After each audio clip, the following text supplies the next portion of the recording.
మార్పుకు ఓటే వేద్దాం, అభివృద్ధిని చేద్దాం.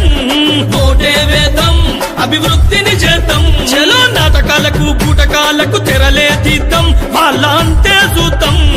తెరలే తీద్దాం, వాళ్ళ అంతే చూద్దాం. అదే ప్రతి పౌరుడు ప్రశ్నించగా వచ్చే ఓటు హక్కు, దాన్ని ధిక్కరించి వేసావో దిక్కుండదు నీకు. అరరే మంచి మనిషిని ఎన్నుకుంటే అభివృద్ధిని చాటును, లేకుంటే బతుకులన్నీ చీకటిలో మగ్గును. దేశ తలరాతను మార్చగా అంబేద్కర్ చేసిన ఆలోచన